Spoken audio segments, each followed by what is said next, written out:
కేంద్ర హోంమంత్రి అమిత్ షా నేడు నిజామాబాద్ జిల్లాకు రానున్నారు. ఇక అమిత్ షా గుజరాత్ లోని అహ్మదాబాద్ నుంచి బయలుదేరి మధ్యాహ్నం 1 గంటకు హైదరాబాద్ లోని బేగంపేట్ ఎయిర్పోర్ట్ కు చేరుకుంటారు. అక్కడి నుంచి హెలికాప్టర్ ద్వారా 1 గంట 45 నిమిషాలకు నిజామాబాద్ కలెక్టరేట్ కు వస్తారు. ఆ తర్వాత నగరంలోని ఆర్యానగర్ లో ఏర్పాటు చేసిన పసుపు బోర్డు కార్యాలయాన్ని ప్రారంభిస్తారు. అనంతరం వినాయక్ నగర్ లో కొద్దిసేపు పార్టీ నేతలతో మాట్లాడతారు. అనంతరం అక్కడి నుంచి బయలుదేరి కంఠేశ్వర్ బైపాస్ కు చేరుకుని డిఎస్ విగ్రహాన్ని ఆవిష్కరిస్తారు. ఆ తర్వాత నగరంలోని పాలిటెక్నిక్ కాలేజ్ గ్రౌండ్ లో జరిగే బహిరంగ సభలో పాల్గొంటారు. అనంతరం అక్కడి నుంచి బయలుదేరి కలెక్టరేట్ కు చేరుకుంటారు. హెలికాప్టర్ ద్వారా 5 గంటలకు హైదరాబాద్ లోని బేగంపేట్ కు బయలుదేరి వెళ్తారు. అమిత్ షా జిల్లాకు వస్తుండటంతో అధికారులు పోలీసులు భారీ భద్రతా ఏర్పాట్లు చేశారు. సభకు కేంద్ర మంత్రులు కిషన్ రెడ్డి, బండి సంజయ్, ఎంపీలు ఈటల, రఘునందన్, బీజేపీ ఎమ్మెల్యేలు, ఎమ్మెల్సీలు హాజరు కానున్నారు. ఇక పసుపు బోర్డు కోసం 3 దశాబ్దాలుగా జిల్లా రైతులు పోరాటం చేశారు. ఇక హైదరాబాద్, ఢిల్లీలోని ఆందోళనను నిర్వహించారు. ఎన్నికల్లో సైతం పోటీకి దిగారు. 2019 ఎన్నికల్లో పసుపు బోర్డు తెస్తానన్న హామీతో ఎంపీ అరవింద్ పోటీ చేశారు. ఎన్నికల్లో గెలవగానే పసుపు బోర్డు కోసం ప్రయత్నాలు చేశారు. ఈ క్రమంలో గత పార్లమెంటు ఎన్నికలకు ముందే ప్రధాని మోదీ పసుపు బోర్డు ఏర్పాటుపై ప్రకటన చేశారు. పసుపు బోర్డు కోసం మహారాష్ట్ర, ఇతర రాష్ట్రాలు పోటీ పడినప్పటికీ ఉద్యమాలను దృష్టిలో పెట్టుకుని నిజామాబాద్ లో ఏర్పాటు చేశారు. దీనివల్ల నిర్మల్, నిజామాబాద్, వరంగల్ జిల్లా రైతులకు ఎంతగానో ప్రయోజనం చేకూరనుంది. గత ప్రభుత్వ హయాంలో ఇసుక, మద్యం గనులు విపరీతంగా దోపిడీకి, అడ్డగోలుగా అక్రమాలకు గురయ్యాయి. దీంతో వీటి నిర్వహణలో అప్రమత్తంగా ఉండాలని అధికారులను, వాటి జోలికి పోవద్దని టీడీపీ ఎమ్మెల్యేలను అధినేత చంద్రబాబు హెచ్చరిస్తూనే ఉన్నారు. మహానాడు వేదికగా బహిరంగంగానే వార్నింగ్ కూడా ఇచ్చారు. దీంతో ఎమ్మెల్యేలు చాలా వరకు దారికొచ్చినా కొందరు మాత్రం కట్టు తప్పుతున్నారు. పార్టీకి, ప్రభుత్వానికి తలనొప్పులు తెచ్చిపెడుతున్నారు. దీంతో ఇలాంటి వారిని గుర్తించి సరిచేయడానికి నేడు విస్తృత స్థాయి సమావేశం నిర్వహిస్తున్నారు. ఇక ఇప్పటికే క్షేత్రస్థాయి నుంచి ముఖ్యమంత్రి చంద్రబాబు నివేదికలు తెప్పించుకున్నారు. దారి తప్పిన అలాంటి ఎమ్మెల్యేలను, నేతలను గాడిలో పెట్టేందుకు, కొరడా ఝులిపించేందుకు సిద్ధమయ్యారు. ఇక ఇవాల్టి సమావేశంలో ఆరోపణలు ఎదుర్కొంటున్నటువంటి ఎమ్మెల్యేలకు చంద్రబాబు క్లాస్ తీసుకోనున్నారు. అంతేకాదు తీవ్రస్థాయి ఆరోపణలు ఉన్నవారిని ప్రత్యేకంగా పిలిచి 1-to-1 చర్చించనున్నారు. ఇక పద్ధతి మార్చుకోవాలని, ప్రజలకు చేరువ కావాలని హెచ్చరించడంతో పాటు గట్టి వార్నింగే ఇవ్వనున్నట్లు పార్టీ వర్గాల్లో చర్చ సాగుతోంది. ఏడాది పాలన పూర్తి చేసుకున్న దరిమిలా ప్రజల్లో సానుకూల దృక్పథం పెంచే విధానంపై వారికి దిశానిర్దేశం చేయనున్నారు. ఇక ఏపీలో కూటమి సర్కార్ ఏడాది పాలన విజయాలు, భవిష్యత్తులో చేపట్టనున్న కార్యక్రమాలను ప్రజలకు వివరించడమే లక్ష్యంగా జూలై 2 నుంచి చేపడుతున్న ఇంటింటికి మంచి ప్రభుత్వంపై పార్టీ శ్రేణులను సీఎం చంద్రబాబు సమాయత్తం చేయనున్నారు. మంగళగిరిలోని టీడీపీ కేంద్ర కార్యాలయంలో ఆదివారం చంద్రబాబు అధ్యక్షతన జరిగే ఈ సమావేశంలో మంత్రులు, ఎంపీలు, ఎమ్మెల్యేలు, ఎమ్మెల్సీలు, పార్టీ నియోజకవర్గ ఇన్ఛార్జీలు, పోలిట్ బ్యూరో సభ్యులు పాల్గొననున్నారు. ఇంటింటికి మంచి ప్రభుత్వం కార్యక్రమంతో పాటు శ్రేణులని ప్రజల్లోకి వెళ్లాలని అధినేత దిశానిర్దేశం చేయనున్నారు. ఏడాది పాలనలో విజయాలతో పాటు భవిష్యత్తులో చేపట్టనున్న కార్యక్రమాలను ప్రజలకు వివరిస్తారు. అదేవిధంగా ప్రతిపక్షం, వైసీపీ నేతల అరాచకాలను కూడా ప్రజలకు వివరించనున్నారు. ఏపీ సీఎం చంద్రబాబు మహిళలకు గుడ్ న్యూస్ చెప్పారు. త్వరలోనే రాష్ట్రంలో ఉచిత బస్సు పథకం ప్రారంభం అవుతుందన్నారు. ఆర్థికంగా భారమైన ఆగస్టు 15 నుంచే ఉచిత బస్సు పథకం అమలు చేస్తామని చెప్పారు. రాష్ట్రంలో అదనంగా మరో 2536 బస్సులు అవసరం అవుతాయని చెప్పారు. కొత్త బస్సుల కొనుగోలుకు 996 కోట్లు ఖర్చు చేస్తున్నామని చెప్పారు. ఆక్యుపెన్సీగా తగ్గట్లుగా బస్సులను కొనుగోలు చేయాలన్నారు. ఇకపై ఆర్టీసీలో ప్రవేశపెట్టబోయే బస్సులు అన్ని కూడా ఎలక్ట్రానిక్ బస్సులే అని స్పష్టం చేశారు. ఇదిలా ఉంటే ఏపీ ప్రభుత్వం అసెంబ్లీ ఎన్నికల సమయంలో ఇచ్చినటువంటి ఒక్కో హామీని అమలు చేస్తూ ముందుకు వెళ్తోంది. ఇప్పటికే పలు పథకాలు అమలు చేయగా ఫ్రీ బస్సుపై కూడా కసరత్తు మొదలుపెట్టింది. తెలంగాణ, కర్ణాటక రాష్ట్రాలను ప్రస్తుతం మహిళలకు ఉచిత బస్సు పథకం అమల్లో ఉంది. 2 రాష్ట్రాల్లోని మంచి ఆదరణ రావడంతో ఏపీలోనూ టీడీపీ తమ మేనిఫెస్టోలో ఈ పథకాన్ని అమలు చేస్తామని హామీ ఇచ్చింది. ఇప్పుడు ఇచ్చిన మాట నిలబెట్టుకుంటోంది. ఏపీ బీజేపీ నేతలు, కార్యకర్తల్లో గత కొన్ని రోజులుగా జరుగుతున్న చర్చకు, ఎట్టకేలకు తెరపడింది. అధ్యక్ష ఎన్నిక ప్రక్రియపై రాజ్యసభ సభ్యుడు పాకా సత్యనారాయణ శనివారం విజయవాడలో ప్రకటన చేశారు. ఆదివారం షెడ్యూల్ విడుదల చేస్తామని, 30న నామినేషన్లు స్వీకరించి అదే రోజు సాయంత్రానికి ఉపసంహరణ గడువు విధిస్తామని చెప్పారు. జూలై 1న రాష్ట్ర అధ్యక్షుడి ఎన్నిక జరుగుతుందన్నారు. అదే రోజు సాయంత్రం నూతన అధ్యక్షుడి పేరు వెల్లడిస్తామని చెప్పారు. ఇక అయితే ఈ ఏడాది జనవరి ఆఖర్లో జరగాల్సిన బీజేపీ రాష్ట్ర అధ్యక్ష ఎన్నిక ప్రక్రియ, పార్లమెంటు సమావేశాలు, పహల్గాం ఉగ్రదాడి తదితర కారణాలతో వాయిదా పడింది. దేశవ్యాప్తంగా 10 రాష్ట్రాల అధ్యక్షులతో పాటు జాతీయ అధ్యక్షుణ్ణి కూడా తాజాగా ఎన్నుకోనున్నారు.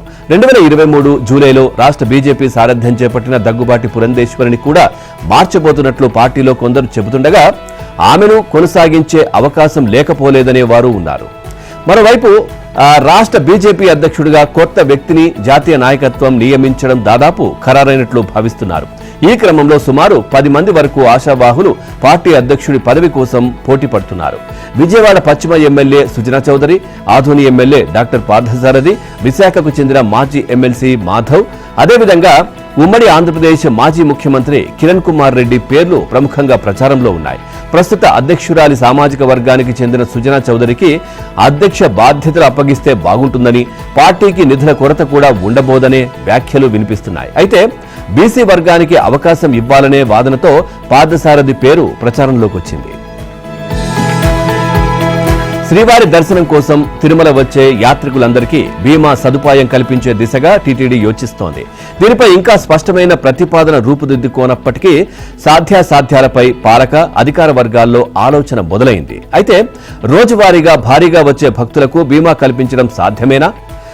దర్శనం టికెట్ గాని, టైం స్లాట్ టికెట్ గాని లేకుండా వచ్చేటటువంటి సర్వదర్శనం భక్తుల మాటేంటి అంటూ తర్జన భర్జనలు సాగుతున్నాయి.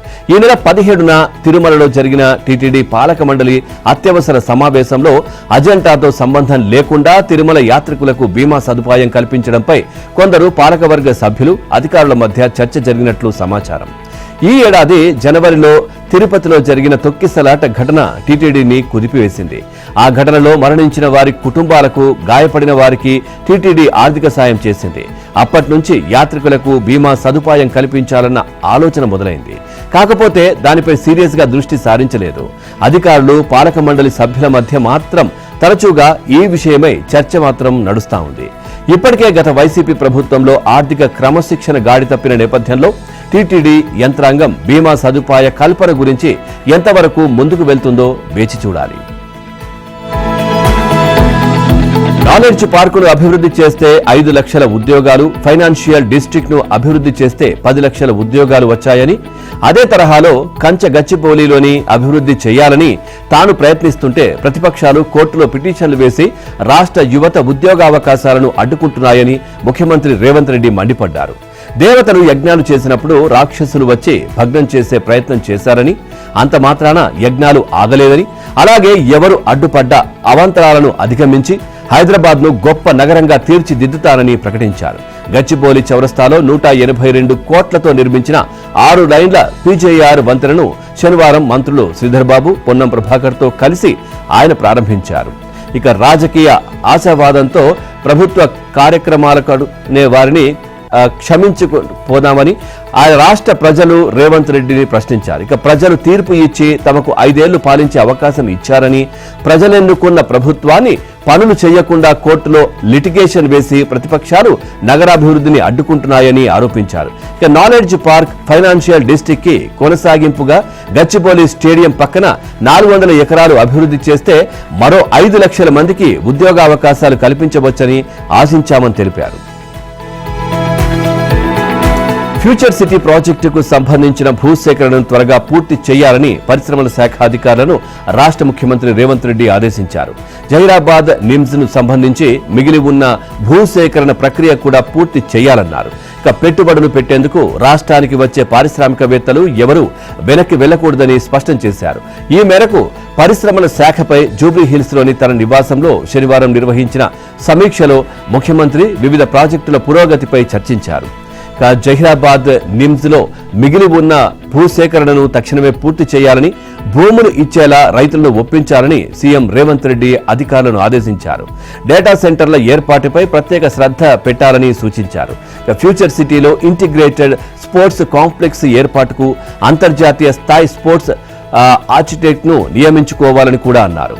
క్రికెట్, ఫుట్బాల్, గోల్ఫ్ సహా అన్ని రకాల క్రీడలకు స్పోర్ట్స్ కాంప్లెక్స్ లో స్థానం ఉండేలా ప్రణాళికలు సిద్ధం చేయాలని చెప్పారు. ఇక రాష్ట్రంలో భారీ పెట్టుబడులు పెడుతున్న మెగా ప్రాజెక్టులపై మంత్రివర్గ ఉపసంఘం 15 రోజులకు ఒకసారి సమావేశం నిర్వహించి చర్చించాలని సీఎం ఆదేశించారు. 2024లో 70 గ్లోబల్ క్యాపబిలిటీ సెంటర్లు రాష్ట్రానికి వచ్చాయని, ఈ ఏడాదిలో ఇప్పటికే 25 రాగా ఆ సంఖ్య పెంపునకు కృషి చేయాలని కోరారు.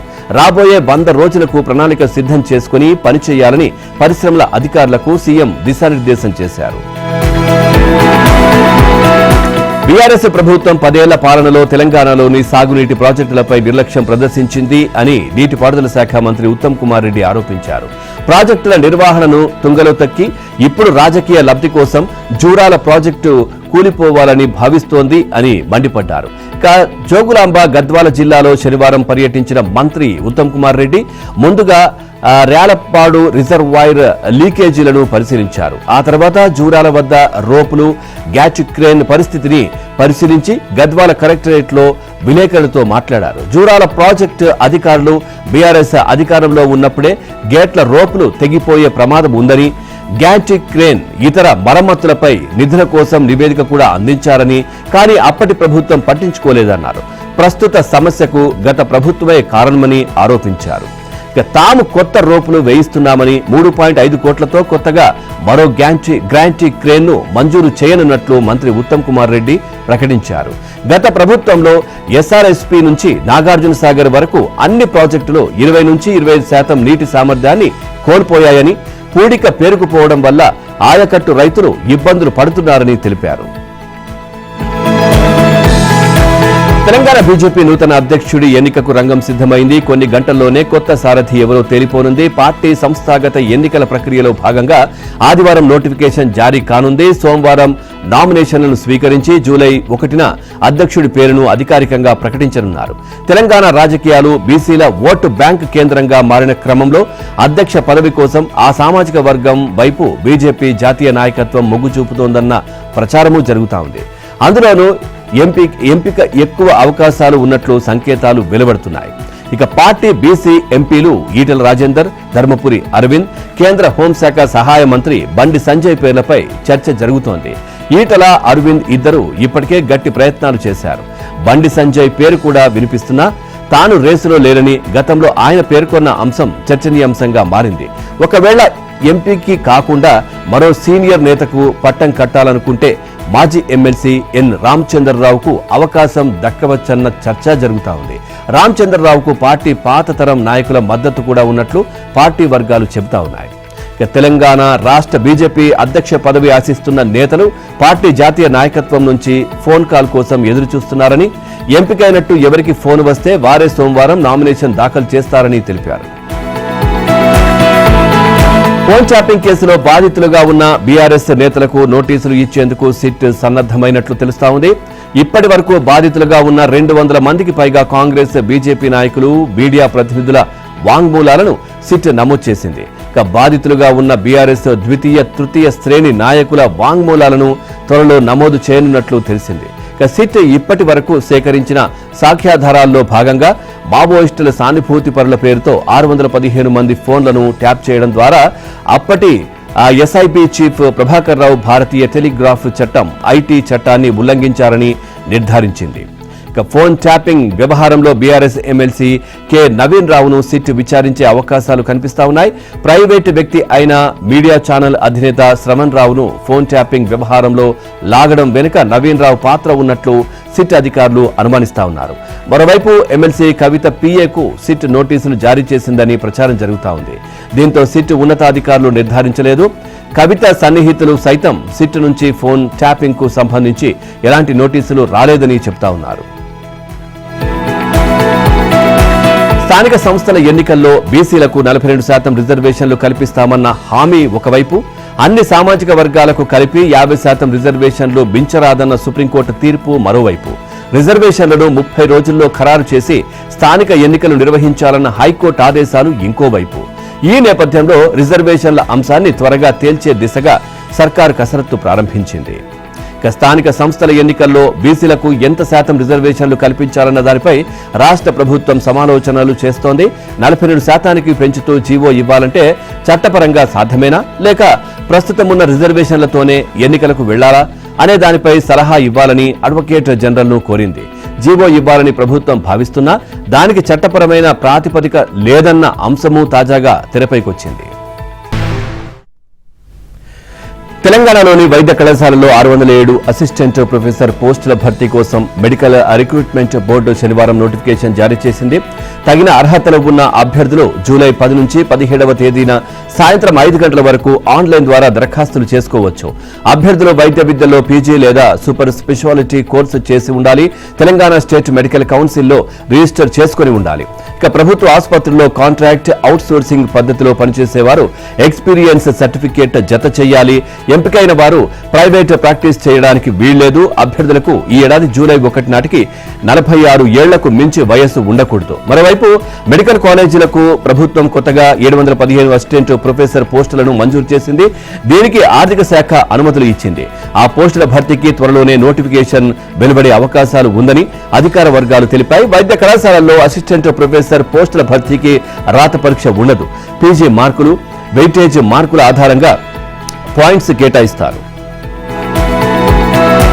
నైరుతి ముందే వచ్చేసింది. మే నెలలో వర్షాలు దంచి కొట్టాయి. తీరా జూన్ నెల వచ్చేసరికి ముఖం చాటేశాయి. అడపాదడపా కురుస్తున్న వర్షాలతో పొలాలను దుక్కి దున్ని సిద్ధం చేసుకున్న రైతులు వర్షాలు కురిస్తే నారుమళ్లు పోసుకుందామని చూస్తున్నారు. ఇక వాతావరణం చూస్తే అస్తవ్యస్తంగా ఉంది. ఓ రోజు వర్షం దంచి కొడితే ఇంకో రోజు ఎండ మండుతుంది. ఇక అనిశ్చిత వాతావరణ పరిస్థితులతో రైతులు ఆందోళన చెందుతున్నారు. రాష్ట్రంలోని కొన్ని జిల్లాల్లో బాగానే వర్షాలు పడినా ఇంకొన్ని జిల్లాలో తక్కువ వర్షాలతో రైతులకు ఇబ్బందులు తప్పడం లేదు. శ్రీ సత్యసాయి జిల్లా, చిత్తూరు, కడప, అనంతపురం, పల్నాడు జిల్లాలో ఈ సీజన్లో తక్కువ వర్షపాతం నమోదు కావడంతో ఈ జిల్లాలు చినుకు కోసం ఎదురు చూస్తున్నాయి. చిత్తూరులో 10, కడపలో 29, అన్నమయ్యలో 18, అనంతపురంలో 6% తక్కువగా వర్షపాతం నమోదైందని జలవనరుల శాఖ వెబ్సైట్ ఏపీ రిమ్స్ తెలిపింది. ఇక పశ్చిమ బెంగాల్ దానికి ఆనుకుని బంగ్లాదేశ్లో ఉపరితల ఆవర్తనం ఆవరించింది. దీని ప్రభావంతో ఆదివారం ఉత్తర బంగాళాఖాతంలో అల్పపీడనం ఏర్పడింది. అనంతరం అది పశ్చిమ వాయువ్యంగా పయనించి ఉత్తర ఒడిశా దిశగా వెళ్లనుందని వాతావరణ శాఖ తెలిపింది. దీని ప్రభావంతో ఉత్తర కోస్తా తీరం వెంబడి బలమైన గాలులు వీయడంతో పాటు ఇవాటి నుంచి ఉత్తర కోస్తాలో వర్షాలు పెరిగే అవకాశం ఉందని వాతావరణ శాఖ అంచనా వేస్తోంది. మరోవైపు రానున్న 24 గంటల్లో కోస్తా, రాయలసీమలో చెదురుమదురుగా వర్షాలు కురుస్తాయని వాతావరణ శాఖ తెలిపింది. కోల్కతా గ్యాంగ్ రేపు కేసులో దర్యాప్తు వేగంగా సాగుతోంది. ఇప్పటికే 3 నిందితుల్ని అరెస్ట్ చేసిన పోలీసులు తాజాగా మరొకరిని అదుపులోకి తీసుకున్నారు. Law college campus security guard Pinaki బెనర్జీని అరెస్ట్ చేశారు. అతన్ని కోర్టు ముందు హాజరుపరిచాక రిమాండ్ విధించడంతో జైలుకు తరలించారు. తనపై అత్యాచారం జరిగినప్పుడు కాలేజ్ మెయిన్ గేటుకు తాళం వేసిన తర్వాత సెక్యూరిటీ గార్డ్ గది బయటే ఉన్నట్లు బాధితురాలు ఫిర్యాదులో ఆరోపించింది. దీంతో అతన్ని అదుపులోకి తీసుకుని విచారించారు. ఇక విద్యార్థినికి ఇప్పటికే వైద్య పరీక్షలు నిర్వహించారు. ఆమెపై గ్యాంగ్ రేప్ జరిగినట్లు డాక్టర్లు నిర్ధారించారు. బాధితురాలి శరీరంపై పలుచోట్ల పంటిఘాట్లు, గాయాలు ఉన్నట్లు తెలిసింది. ఇక లా కాలేజ్ ఘటనతో విద్యార్థులు భగ్గుమన్నారు. మమతా సర్కారుకు వ్యతిరేకంగా 2 రోజులుగా నిరసనతో హోరెత్తిస్తున్నారు. ఇక 3 నిందితుల్ని ఉరితీయాలని డిమాండ్ చేస్తా ఉన్నారు. ఇక ప్రధాన నిందితుడు టీఎంసీ సభ్యుడు కావడంతో ఈ ఘటన రాజకీయ రంగు పులుముకుంది. కాంగ్రెస్, బీజేపీ నేతలు పెద్ద ఎత్తున ఆందోళన నిర్వహించారు. బెంగాల్లో మహిళలకు రక్షణ లేకుండా పోయిందంటూ ఆరోపణలు కురిపించారు. సీఎం మమతా బెనర్జీ రాజీనామా చేయాలని డిమాండ్ చేశారు. మరోవైపు ఈ ఘటనపై బీజేపీ 4 సభ్యులతో దర్యాప్తు కమిటీని ఏర్పాటు చేసింది. నేర స్థలాన్ని సందర్శించి దర్యాప్తు చేసి పార్టీ జాతీయ అధ్యక్షుడు జేపీ నడ్డాకు నివేదిక సమర్పించాలని ఆదేశించింది. దేశంలో ఓటర్ల సౌకర్యం కోసం ఎన్నికల కమిషన్ ఎన్నో సదుపాయాలు కల్పిస్తోంది. అందులో నూతనంగా తీసుకువచ్చిన మొబైల్ ఈ ఓటింగ్ ఒకటి. దీనిని దేశంలోనే తొలిసారి బీహార్లో ప్రారంభించారు. దీంతో మొబైల్ యాప్ ద్వారా ఓటు వేసే అవకాశం బీహార్ ఓటర్లకు దక్కింది. ఈ పైలట్ ప్రాజెక్టును స్థానిక మున్సిపల్ ఎన్నికల్లో 6 కౌన్సిల్ పరిధిలో అందుబాటులోకి తీసుకువచ్చారు. ఈ మొబైల్ యాప్ ను వృద్ధులు, దివ్యాంగులు, గర్భిణులు, వలస కార్మికులతో పాటు పోలింగ్ స్టేషన్ కు రాలేని విధంగా జబ్బుపడ్డ వ్యక్తుల కోసం అభివృద్ధి చేశారు. ఈ యాప్ ద్వారా ఓటు వేసే ప్రక్రియను పాట్నాలో 3, రోహంతాస్ లో 2, తూర్పు చంపారణ్లోని ఓ కౌన్సిల్లో ప్రారంభించామని బీహార్ రాష్ట్ర ఎన్నికల కమిషన్ దీపక్ ప్రసాద్ తెలిపారు. పోలింగ్ స్టేషన్ కు రాకుండానే 50,000 మంది ఈ ఓటింగ్ యాప్ ద్వారా ఓటు వేసే అవకాశం ఉంది. అయితే 10,000 మంది రిజిస్టర్ చేసుకున్నారని వెల్లడించారు. భారత అంతరిక్షం రంగంలో ఒక నూతన అధ్యాయం ఆరంభమైంది. భారత వాయుసేన గ్రూప్ కెప్టెన్ శుభాంశు శుక్లా అంతర్జాతీయ అంతరిక్ష కేంద్రం ISS లోకి అడుగుపెట్టిన తొలి భారతీయుడిగా చరిత్ర సృష్టించారు. ఈ చారిత్రాత్మక సందర్భంలో ప్రధాని నరేంద్ర మోదీ శనివారం నాడు శుక్లాతో వీడియో కాన్ఫరెన్స్ ద్వారా మాట్లాడారు. ఈ సంభాషణలో భాగంగా శుక్లా భారత్ మాతాకి జై అని నినదించారు. మహారాష్ట్ర రాజకీయాల్లో త్వరలో కీలక పరిణామం చోటు చేసుకోబోతోందా అంటే అవుననే తెలుస్తా ఉంది. రాజకీయ విభేదాలతో 2 దశాబ్దాల పాటు దూరంగా ఉన్న ఠాక్రే సోదరులు ఉద్ధవ్ ఠాక్రే, రాజ్ ఠాక్రేలు ఒకే వేదికపై కలవనున్నారు. హిందీని బలవంతంగా ప్రజలపై రుద్దాలని చూస్తున్న కేంద్ర ప్రభుత్వానికి రాష్ట్ర ప్రభుత్వ త్రిభాషా సూత్రానికి వ్యతిరేకంగా ఉమ్మడి నిరసన చేపట్టనున్నట్లు ఇరువురు నేతలు ఇప్పటికే వెల్లడించారు. వచ్చే నెల 5న చేపట్టనున్న ఆందోళన ఠాక్రే సోదరుల్ని ఒకే వేదికపైకి తీసుకురానుంది. ఇక మహారాష్ట్ర సర్కారు మరాఠీ, ఇంగ్లీష్ మీడియం పాఠశాలల్లో 1 నుంచి 5 తరగతుల వరకు హిందీని తప్పనిసరి 3వ భాషగా ప్రవేశపెట్టాలని నిర్ణయించింది. జాతీయ విద్యా విధానం కింద త్రిభాషా సూత్రం అమల్లో భాగంగా పాఠశాలల్లో హిందీని తప్పనిసరి చేయడాన్ని నిరసిస్తూ విపక్షాలు జూలై 5వ తేదీన నిరసనకు పిలుపునిచ్చాయి. అధ్యక్ష పదవిపై ట్రంప్ సంచలన వ్యాఖ్యలు చేశారు. అధ్యక్షుడిగా పనిచేయడం ఆషామాషీ కాదన్నారు. ఆ పదవిలో ఉండడం చాలా ప్రమాదకరమంటూ కీలక వ్యాఖ్యలు చేశారు. ట్రంప్ చేసిన ఈ వ్యాఖ్యలు వైరల్ గా మారాయి. ఇక వైట్ హౌస్ లో నిర్వహించిన మీడియా సమావేశంలో ట్రంప్ ఈ వ్యాఖ్యలు చేశారు. అధ్యక్ష పదవి ప్రమాదకరమైందని, ఎన్నో సవాళ్లతో కూడుకొని ఉంటుందని వ్యాఖ్యానించారు. అధ్యక్షుడి బాధ్యతలను ఇతర ప్రమాదకరమైన వృత్తులతో పోల్చారు. కారు రేసింగ్, బుల్ రైడింగ్ లాగే ఇక్కడ కూడా చావు ఎప్పుడు ఎదురవుతుందో చెప్పలేమన్నారు. ఈ విషయం తనకు ఎవరైనా ముందే చెప్పి ఉంటే తాను ఈ రేసులో ఉండేవాణ్ణి కాదని, ఇది చాలా ప్రమాదకరమైన వృత్తి అన్నారు. ఇరాన్తో యుద్ధంలో తొలి రోజే ఆ దేశ కీలక సైనిక కమాండర్లను, అణుశాస్త్రవేత్తలను అంతమొందించిన ఇజ్రాయెల్ ఆ దేశ సుప్రీం నేత అయాతుల్లా అలీ ఖమేనీని కూడా హత్య చేసేందుకు ప్రణాళికలు రూపొందించింది. ఈ విషయాన్ని ఇజ్రాయెల్ రక్షణ మంత్రి కాడ్జ్ వెల్లడించారు. ఇక ఖమేనీని చంపాలని తాము భావించామని, కానీ అతని జాడను కనిపెట్టలేకపోయామని కూడా అన్నారు. బాలీవుడ్ నటి షఫాలి మృతి అనుమానాస్పదంగా మారింది. ముంబైలోని ఇంట్లో షఫాలి జరివాలా గుండెపోటుతో మృతి చెందినట్లు మొదట వార్తలు వినిపించాయి. కానీ ఆమె కుటుంబ సభ్యులు మాత్రం వాటిని ధృవీకరించలేదు. అయితే షఫాలి మృతికి కారణాలపై పోలీసులు దర్యాప్తు చేపట్టారు. కుటుంబ సభ్యులు ఇంటి పనివాళ్లను ప్రశ్నించారు. ఇక ఫోరెన్సిక్ టీం షఫాలి ఇంట్లో ఆధారాలు సేకరిస్తోంది. ఇక మృతదేహాన్ని కూపర్ ఆసుపత్రికి తరలించారు. అయితే షఫాలి మృతికి గల కారణాలను ఇంకా నిర్ధారించలేదని పోలీసులు చెప్పడం సంచలనంగా మారింది. ప్రస్తుతానికి అయితే అనుమానాస్పద ఘటనగానే కేసు నమోదు చేసి దర్యాప్తు చేస్తున్నామని ముంబై పోలీసులు తెలిపారు. టీమిండియా ఉమెన్స్ టీం సంచలన విజయాన్ని నమోదు చేసుకుంది. మహిళల ఇంగ్లాండ్ జట్టుపై గ్రాండ్ విక్టరీ కొట్టింది. శనివారం ప్రారంభమైన T20 సిరీస్ లో మహిళల టీం ఇండియా జట్టు బోని కొట్టింది. మొదటి మ్యాచ్ లోనే ఇంగ్లాండ్ జట్టును చిత్తు చేసింది. 97 పరుగుల తేడాతో గ్రాండ్ విక్టరీ కొట్టింది మహిళల టీమిండియా. ఈ మ్యాచ్ లో మొదటి బ్యాటింగ్ చేసిన టీమిండియా నిర్ణీత 20 ఓవర్లలో 5 వికెట్లు నష్టపోయి 210 పరుగులు చేసింది. అయితే ఆ లక్ష్యాన్ని ఛేదించే క్రమంలో ఇంగ్లాండ్ దారుణంగా విఫలమైంది. 14.5 ఓవర్లలోనే మహిళల ఇంగ్లాండ్ జట్టు 113 పరుగులకు ఆలౌట్ అయింది. దీంతో 97 పరుగుల తేడాతో గ్రాండ్ విక్టరీ కొట్టింది టీమిండియా. ఈ దెబ్బకు పురుషుల టీమిండియా ఓటమికి కారణమైన ఇంగ్లాండ్పై ఈ విధంగా ప్రతీకారం తీర్చుకున్నట్లయింది.